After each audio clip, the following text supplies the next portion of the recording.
الحمد لله والصلاة والسلام على رسول الكريم صلى الله عليه وعلى آله وأصحابه أجمعين. Mais uma noite abençoada do encontro abençoado. Por que é abençoado? Porque todos os encontros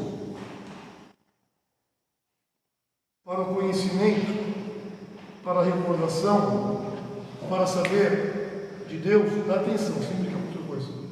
Todos os encontros que é feito para lembranças, sabedoria, aprendizado, tem aquele grupo de anjos, que ficam rodeando vários lugares do mundo. Quando eles encontram um grupo, principalmente numa mesquita, que tem pessoas trocando sabedoria, estudando, recordando de Deus, esses anjos param e descem naquele lugar. O que acontece? Acontece que os anjos trazem a tranquilidade, a misericórdia, a paz para aquele grupo. E mais ainda, Deus perdoa todos que estão naquela roda, aprendendo, estudando e lembrando dele. E mais ainda, os anjos lembram de cada um daquele grupo para Deus. Fala, esse é meu fulano, meu servo está me adorando. Então, é de extrema importância reuniões abençoadas de conhecimento, sabedoria. Quanto mais conhecimento, mais sabedoria, a minha fé aumenta. Quanto menos conhecimento, aumenta a minha ignorância. A minha fé diminui. Compreendeu? A fé aumenta com sabedoria, com conhecimento, com prática, com boas ações, com benfeitoria. E a fé diminui quando você larga o conhecimento e rodas de conhecimento.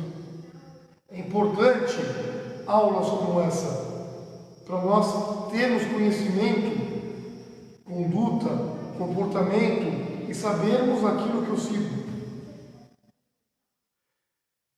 Vamos iniciar falando da família de Amaran, da surata, da família de Amaran, que é a surata número 3 do Alcorão, no versículo 159 e 160, Deus falou assim: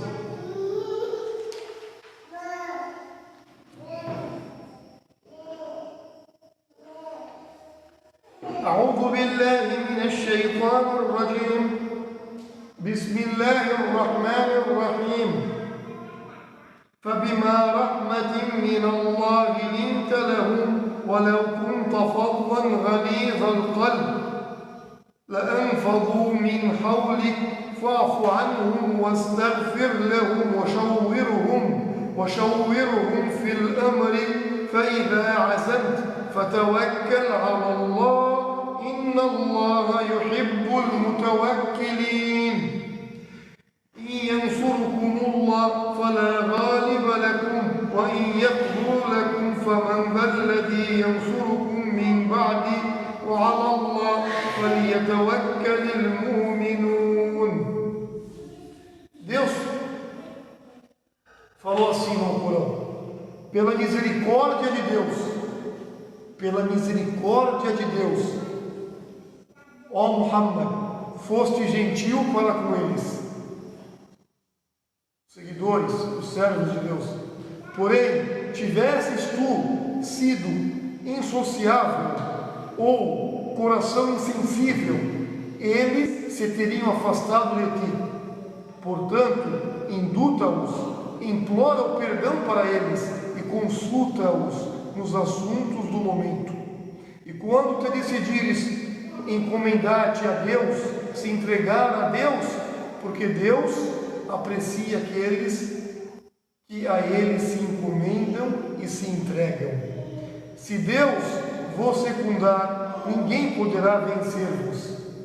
Por outra, se ele vos esquecer, quem em vez dele vos ajudará? Que os fiéis se encomendem, se entreguem somente a Deus. Essa surata, como falamos, está no capítulo 3. Surata Al-Imran, a família de Al-Imran. É um capítulo com 200 versículos. Quantos versículos tem? 200. Revelado em Medina. Por que foi revelado em Medina? Quem sabe me dizer? As suratas do Corão são palavras de Deus. Só que são divididas. Suratas reveladas em Medina, suratas reveladas em Meca. Medina é o lugar da imigração. Meca é o lugar onde o profeta largou, porque os incrédulos expulsaram ele. Quando fala revelada em Medina, quer dizer depois da imigração. Mesmo se a surata desceu em outra região. Reveladas em Mecas, antes da imigração. E nós estamos no ano de 1445 da imigração. Então essa surata, ela foi revelada depois da imigração, em Medina. Os capítulos revelados em Medina estavam focados principalmente com a construção de uma comunidade forte, de uma sociedade verdadeira, uma comunidade muçulmana, servos de Deus, forte e estável. Está focado na escolha, a escolha entre o certo e o errado, e o conceito de muçulmanos sendo escolhidos para suportar grande responsabilidade.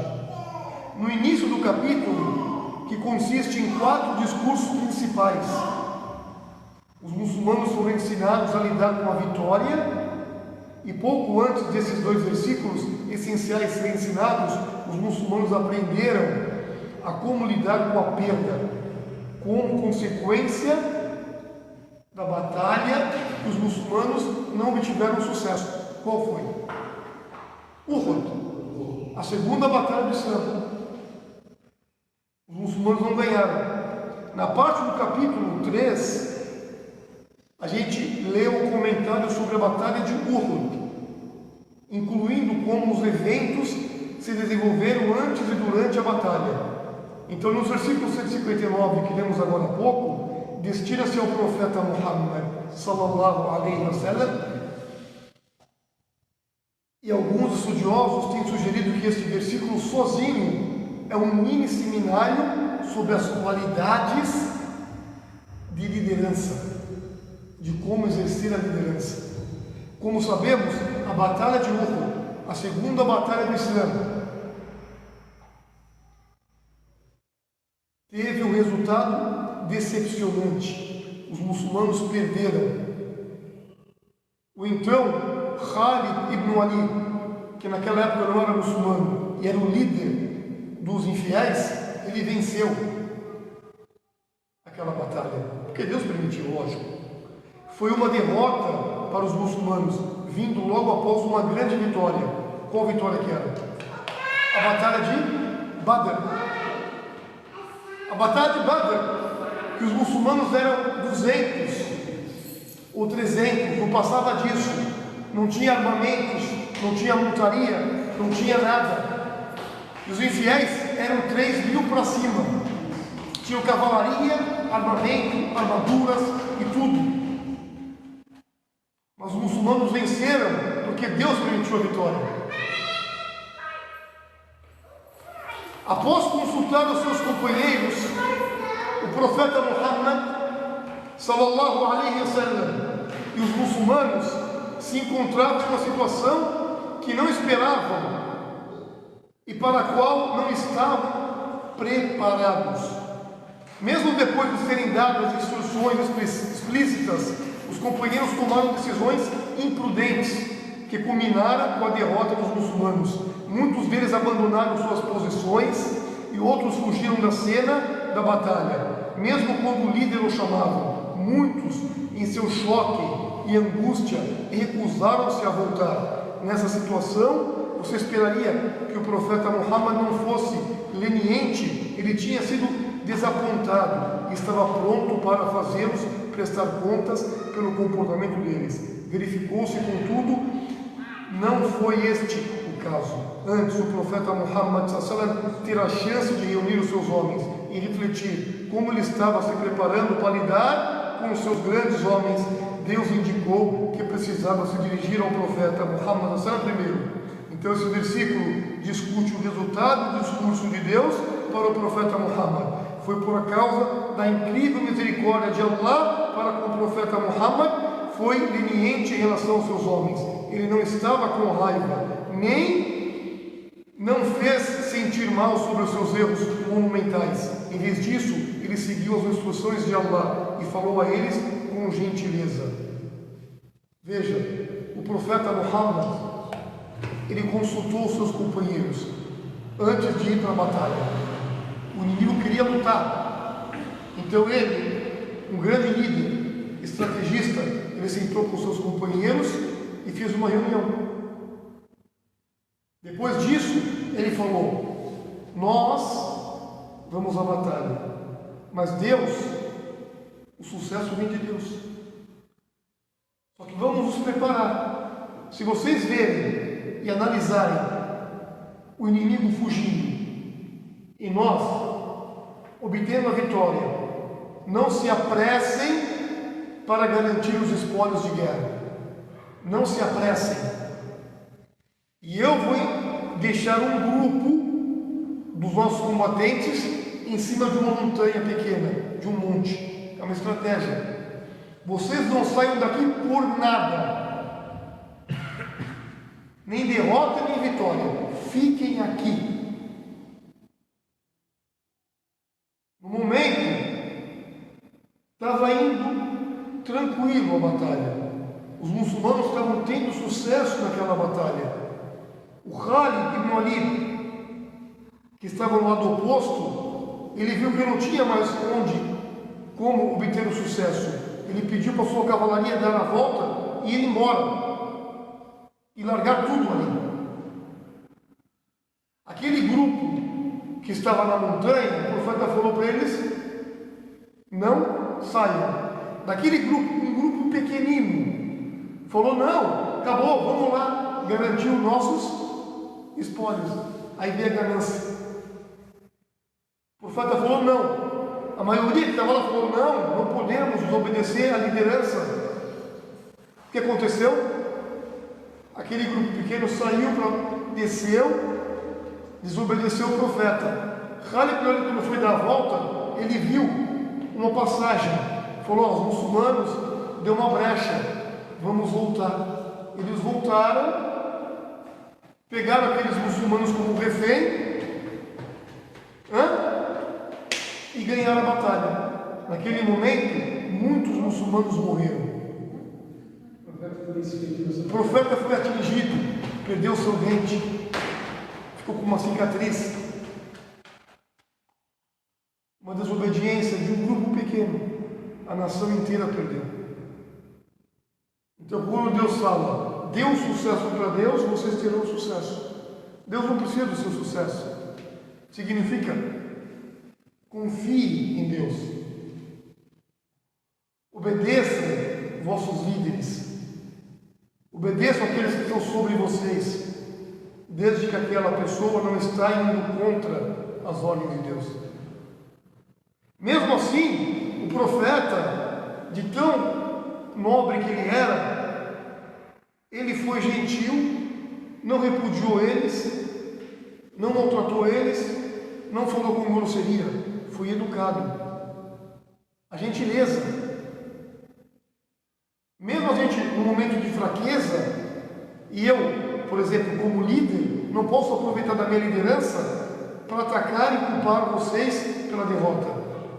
Essa gentileza é a mesma gentileza que o profeta Moisés, Musa alayhi salam, foi instruído a usar com quem?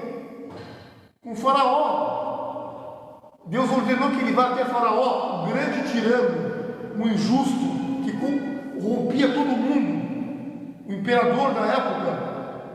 Deus falou com o Faraó, ia até ele falar com gentileza, com delicadeza, com prudência. Esse tipo de brandura e misericórdia é um favor especial de Deus. Quando o profeta Muhammad não estava com raiva, era uma representação de misericórdia de Deus. Ele foi misericordioso em nome do misericordioso de Deus. Allah disse ao profeta que se ele tivesse lidado com eles com raiva naquele momento, eles teriam se afastado. Geralmente, quando você trata uma pessoa com raiva porque ela errou, o que acontece? A pessoa fica nervosa, vai embora, nunca mais espera para você. Tem que ter prudência. Teria sido de uma forma tão definitiva de que eles podiam nunca mais voltar. Este é um exemplo de uma das mais importantes qualidades de liderança: a misericórdia, a piedade. A misericórdia que mantém um grupo unido, especialmente em uma situação crítica, uma situação de desaprovação. Foi solicitado ao profeta Muhammad não só lidar com seus homens delicadamente, mas perdoá-los. Perdoá-los do quê? Perdoá-los da desobediência que eles fizeram. Eles obedeceram o profeta, o líder, e desobedeceram o grupo no combate. Mas perdoá-los e em seguida pedir perdão a Deus por eles. Perdoe eles e fala: Deus, perdoe eles também. Continuando a consultá-los sempre sobre questões importantes. Não largar eles. Agora eles perderam, não me obedeceram, nunca mais vou consultar eles. Não, continua trazendo eles para o conselho. Não abandona eles. Errar, como dizem, é humano, mas reconhecer do erro é nobreza. Esta não é a maneira que se esperaria de um líder ao lidar com seus homens, depois de ter passado por essa aprovação angustiante. A realidade é que o profeta Muhammad não precisa consultar os seus companheiros. Ele é mensageiro, tem revelação para ele. A sua mensagem e a sua vida são dirigidas por Deus, a inspiração divina. Contudo, outra boa habilidade de liderança é fazer com que seus seguidores se sintam necessários e incluídos, não rejeitados. Quando ele os consulta na tomada de decisões e realmente ouve as suas opiniões, eles começam a sentir uma parte necessária de uma equipe, de um grupo, de uma congregação. Após a batalha de Uhud, dessa batalha que os muçulmanos perderam muitos membros, os muçulmanos sentiram como se tivessem desapontado o seu grande profeta, o seu grande líder. Muitos estavam envergonhados e outros se sentiam que, por terem decepcionado o profeta Muhammad, ele se distanciaria deles e não teriam como espiar o seu comportamento. Deus aconselhou o profeta Muhammad que eles, perdoando e consultando esses sentimentos, seria removido de seus corações. Esse tipo de comportamento estabelece os princípios de boas maneiras, conduta moral elevada, perdão, generosidade e misericórdia. Assim, aprendemos que depois de toda a consulta e discussão com um bom líder, tomará uma decisão sem dúvida alguma. A decisão será tomada, mas no fim o sucesso ou o fracasso estará nas mãos de Allah, de Deus. Deus é quem provê todo o sustento e todas as coisas. Deus, assim como os crentes, devemos tomar nossas decisões e dar seguimento com o máximo de nossa capacidade, enquanto colocamos a nossa confiança total no nosso Criador. Voltar atrás e mudar de ideia não são nem boas habilidades de liderança, nem boas habilidades para a vida. Deus ama aqueles que depositam sua confiança nele. E no versículo 160, Allah extrapola sobre isso quando ele diz que com a sua ajuda nada pode sobrepujar o fiel, mas sem a ajuda de Deus não há nada que possa ajudar o fiel. A pessoa que entende isso compreendeu de verdade o princípio central do destino divino. Todos os assuntos começam com Deus e tudo voltará a Ele. é a sua vontade que se determina todos os eventos. Se Deus lhe dá vitória, ninguém pode lhe superar. Mas se Ele lhe abandona, não há nada que possa ajudá-lo. A derrota na batalha de Uhud ensinou os fiéis uma grande lição para a vida. A vitória vem somente de Deus. Apoiar-se em Deus e confiar plenamente nele, completamente, é uma qualidade distintiva de um verdadeiro fiel. O muçulmano não busca qualquer coisa de qualquer fonte que não seja Deus. Ele confia totalmente em Deus para obter os melhores resultados de acordo com seu conhecimento e sabedoria. É assim que o muçulmano age. Ou seja, devemos confiar em Deus, mas confiar de verdade significa acreditar, trabalhar nas ordens que Ele coloca e distanciar daquilo que Ele proíbe. Devemos consultar os nossos irmãos, ficar unidos. Devemos ficar longe da desordem, da ganância, do orgulho, da raiva, da desobediência. E se tiver um desobediente que caiu em algo que não era para cair, devemos ter algo chamado de misericórdia, perdão, piedade para com a pessoa. Entendeu? Perderam a batalha. Mesmo assim, o profeta foi maleável com eles.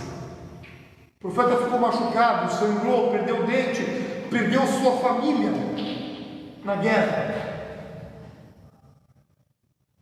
Porque eles reconheceram, desobedecemos. Um grupo pequenino desobedeceu, o grupo inteiro perdeu. Deus não é injusto com ninguém. Mas quando um fiel está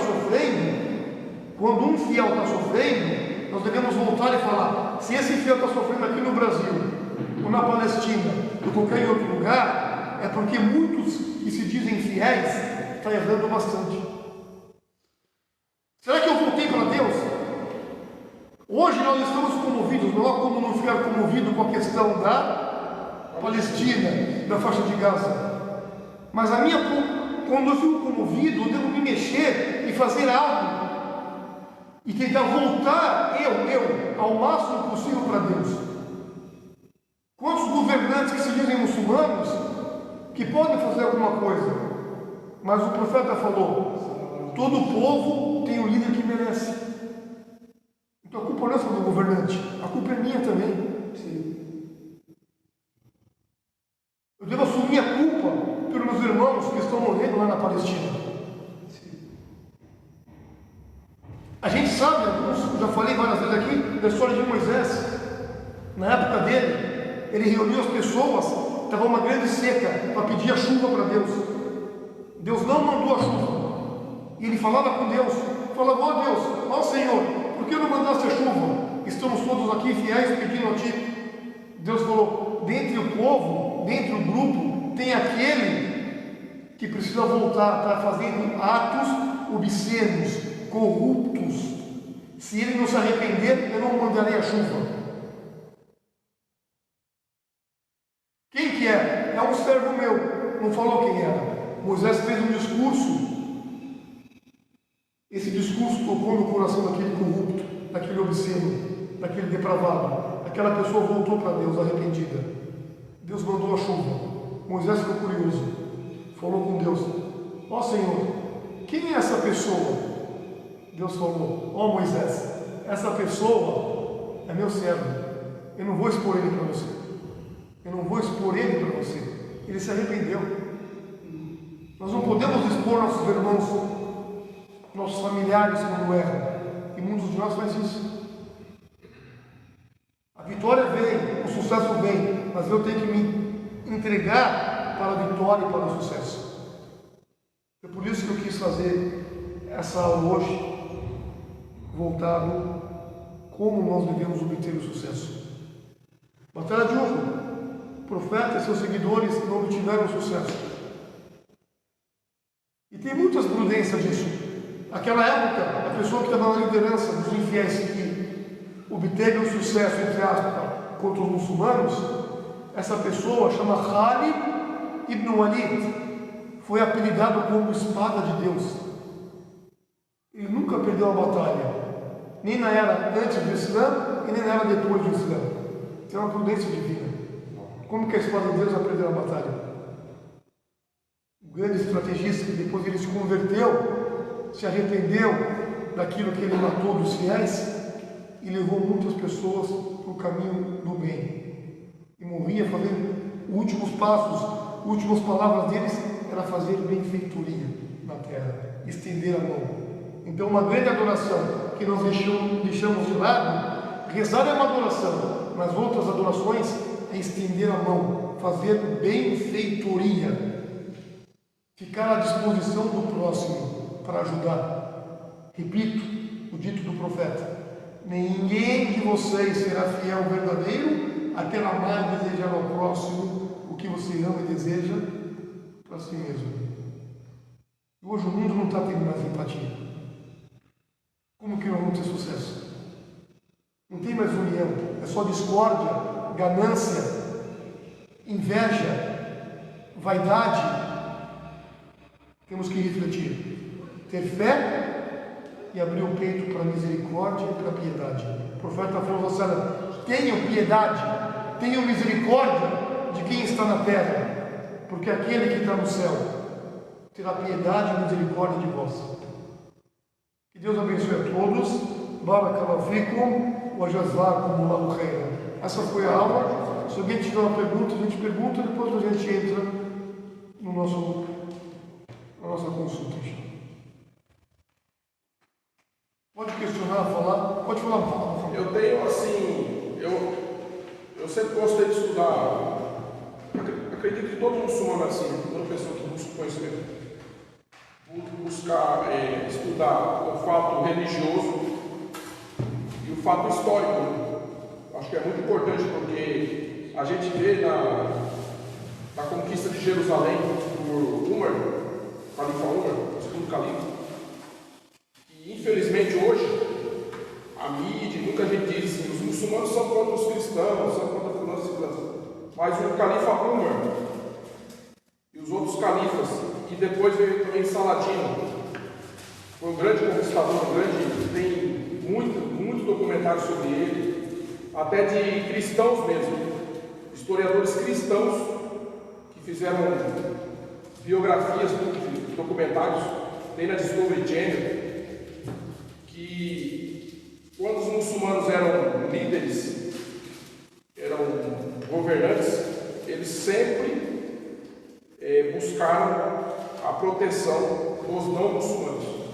Tanto é que, se a gente for buscar historicamente mesmo, comprova que tinha populações cristãs e judias que preferiam ficar sob o comando e o governo dos muçulmanos, porque sabiam que eles seriam protegidos. Hoje, na Palestina, na chamada Terra Santa, a igreja do Santo Sepulcro, eu fiquei sabendo, é uma família de muçulmano que guarda a chave. Família de muçulmano? Que guarda a chave da igreja do Santo Sepulcro. Sim. Porque os cristãos estavam em desavença com o outro. Mas é sabido já que... Aí eles chegaram à conclusão, não, é melhor deixar para os muçulmanos, porque os muçulmanos guardam sem ter problema. É sabido que os muçulmanos, quando controlavam, por exemplo, no Império Otomano, a Palestina, aquela região, ali vivia muçulmanos, judeus, cristãos, em harmonia, com justiça, com liderança firme, entendeu? Às vezes tinha muçulmano que cometia injustiça com um judeu, o líder da época pegava o muçulmano e punia ele, e fazia ele voltar com o direito para aquele judeu. Porque se você é muçulmano, o que é ser muçulmano? Muçulmano é ser servo de Deus, fiel, devoto. Cometeu injustiça, erro, você tem que se arrepender e dar o direito para o próximo, entendeu? Então eles viviam em harmonia, em amor. Só depois de muito tempo, no final do Império Otomano, que a Inglaterra entrou e traiu aquele povo, dividindo aquele estado. Eu acho importante que a gente tenha sinais, colocar aqui nas aulas, essas batalhas, porque elas foram um teste para todo mundo. E ele sabia que ia ter medo, ele sabia que ia ter muito medo das pessoas. Mesmo assim, ele não deixou de ir, porque ele sabia que se ele não fosse, os outros não iam. E mesmo os outros iam dizer assim, olha, não precisa ir, nós vamos. Mas ele fazia questão, ele não ficava lá atrás. Não, o profeta, ele sempre se colocava na linha de frente. Existem relatos que foram a batalha de Badr e em outras batalhas, alguns companheiros ficavam assim temerosos com a guerra, muitos deles se colocavam atrás, o profeta ficava na frente. Isso é estado de liderança. Hoje os líderes geralmente se escondem, nem vão na batalha. Entendeu? Então a história dessas batalhas é para isso. O profeta e outros líderes que vieram depois do profeta, fiéis, justos, eles passavam fome, apertos. O Omar ibn Khattab, que foi citado aqui, ele não queria dormir em colchões, dormir em esteira, porque ainda tinha o seu povo que estava sendo governado por ele, que não tinha onde dormir. Então isso é prova de liderança justa. Entendeu? Então isso serve para nós refletirmos tanto na liderança, porque a liderança ela vem do povo. Ele é um ser humano como nós. Então nós temos que mudar a nossa atitude, a nossa ganância, para quando um de nós tomar a liderança ou ser colocado como um líder, eu vou ser um líder verdadeiro. Entendeu? Deus não muda a situação de um povo até esse povo mudar assim mesmo. Boa colocação, Bruno. É isso. Vamos então agora fazer essa reunião com o Júnior e depois tomar uns sucos refrigerantes.